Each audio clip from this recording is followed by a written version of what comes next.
ഡേം നക്ക നക്കിട്ടേം നക്ക നക്കിട്ടേം നക്ക നക്കിട്ട് കിട്ടേം നക്ക നക്കിട്ട് കിട്ടേം. താളം ത്രിപുടയിലേക്ക് എത്തി. 2, 3 ആണ് ഇവിടെ താളം പിടിച്ചത്. അതിന് കൊട്ടുന്ന നില തന്നെയാണ്.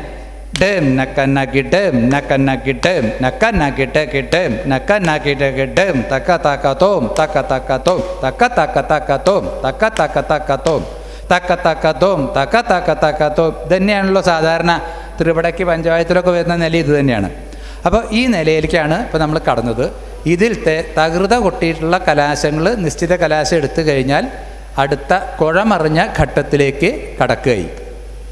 അപ്പോൾ നമുക്ക് തകൃത ഘട്ടത്തിലുള്ള കലാശത്തിൽ വരുന്ന കൊമ്പിൻ്റെയും കുഴലിൻ്റെയും താളത്തിൻ്റെയും ഒക്കെ മാറ്റങ്ങളോ ഒന്ന് പറയാം. കുഴൽ ഊതുന്നതിൻ്റെ ഒന്ന് തോം തക്ക തക്ക തേം തക്ക തക്ക തേം തക്ക തക്ക തക്ക തേം തക്ക തക്ക തക്ക. ഇത് തന്നെയാണ് കൊമ്പിലും വരുന്നത്. എൽത്താളത്തിൽ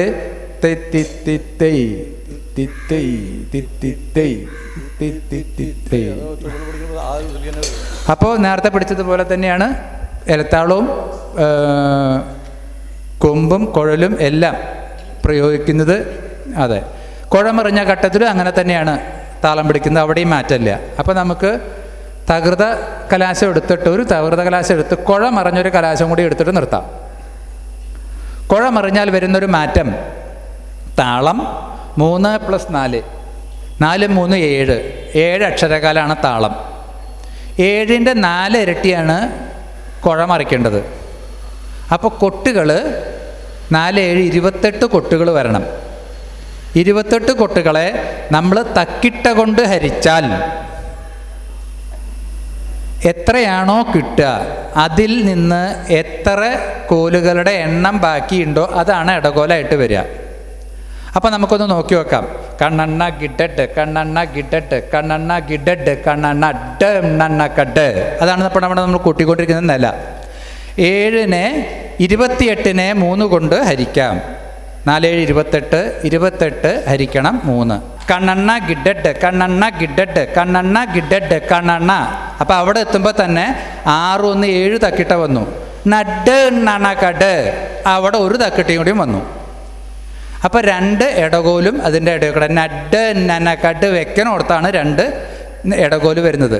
കണ്ണണ്ണ ഗിഡഡ് കണ്ണണ്ണ ഗിഡഡ് കണ്ണണ്ണ ഗിഡഡ് കണ്ണണ്ണ. അവിടെ 7 തക്കിട്ട കഴിഞ്ഞാൽ ആ 7 തക്കിട്ടയ്ക്ക് ശേഷം 21 കൊട്ടുകൾ കഴിഞ്ഞാൽ പിന്നെ അവിടുന്ന് അങ്ങോട്ട് നഡ് നണകട് എന്ന് ചേർത്ത് വെക്കുകയാണ് ചെയ്യണത്.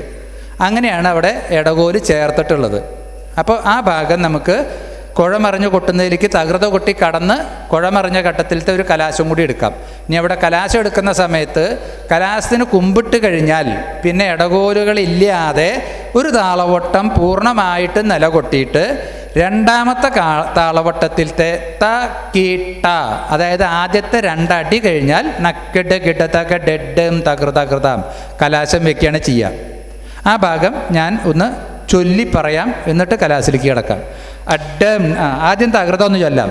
ഡം നക്ക നഗിഡം നക്ക നഗിഡം നക്ക നഗിഡ കിഡം നക്ക നഗിഡ കിഡം നക്ക നഗിഡം നക്ക നഗിഡം നക്ക നഗിഡക നഗിഡക നനക്കട തകൃത കൃത കൃത കൃത കൃത കൃത തകൃത കൃത കൃത കൃത കൃത കൃത കൃത കൃത കൃത കൃത കൃത കൃത കട കിടട കടഡം തകൃത കൃത ഡം നന്ന കണ്ണണ്ണ കിടട കണ്ണണ്ണ കിടട കണ്ണണ്ണ ഡം നന്ന കട കിടട കിടട കിടട കിടട കിടട കിടട കണ്ണണ്ണ ഡം കട കിടട കിടട കിടട കിടട കിടട കടട കണ്ണണ്ണ ഡം നന്ന കട കിടട കിടട കിടട കിടട കിടട കിടട കിടട കിടട കിടട കിടട കിടട കിടട കണ്ണ കട കിടട കടഡം തകൃത കൃത. ഇപ്പം ഞങ്ങൾ കലാശം എടുത്തപ്പോൾ താളം പിടിച്ചിട്ടാണ്, ഏകതാളം പിടിച്ചിട്ടല്ല ചൊല്ലിയത്. അഡം നന്നക്കട്ട് കിടട കിടട കിടട കിടട കിടട കിടട കിടട കിടട കിടട കിടട കിടട കിടട കിടട കട കിടട കടഡം തകൃത. 2 താളവട്ട വലുപ്പത്തിലാണ് കുഴമറിഞ്ഞ കലാശം വരുന്നത്. അപ്പം അതുവരെയുള്ള ഭാഗം ഒന്ന് കൊട്ടിക്കാണിക്കാം. ഡം നക്കണ്ണ ഗിഡം. ഒരു കലാശം എടുത്തിട്ട് കിടക്കാം.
അപ്പോൾ പാണ്ഡ്യയുടെ കുഴമറിഞ്ഞ കലാശമാണ് ഇപ്പോൾ കാണിച്ചത്.